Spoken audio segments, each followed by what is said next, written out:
இந்த மணக்க மணக்க தேங்காய் எண்ணெயை ஊற்றி கடுகு நெல் சீரகம் அந்த சுண்டைக்காய் அப்படியே உடைச்சி விட்டு அப்படி அலசாமல் நல்லா வதக்கணும், பொன்னிறமாக வதங்கணும்.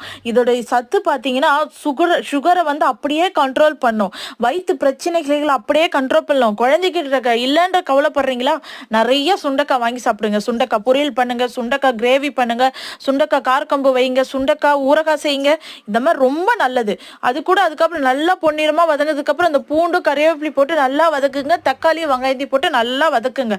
இந்த அளவுக்கு வதங்கினதுக்கு அப்புறம் வீட்டு மிளகாய் தூள் உப்பும் காரமும் எந்த அளவுக்கு கம்மியாக சாப்பிட்றோமோ அந்த அளவுக்கு நம்ம உடலும் சரி, நம்ம போகிற உடலில் இருக்க சத்தும் சரி ஆரோக்கியமாக இருக்கும். லெமன் சைஸ் புளி எடுத்து அப்படியே கரிச்சு ஊற்றி நல்லா கொதிக்க எடுத்து வச்சுன்னு ஒரு கீரை பொரியல் எடுத்து வச்சு இந்த சுண்டைக்காயை சாப்பிடுங்க. ஆரோக்கியமாக இருக்கும், நம்ம உடம்பு நல்லாவும் இருக்கும். புளி சாப்பிடக்கூடாத ரீசன் சத்துக்கள் அனைத்து உறிஞ்சப்படும், அதை குறைக்கிறதுக்காக தான் சொன்னேன். மறக்காமல் சப்ஸ்கிரைப் பண்ணி சப்போர்ட்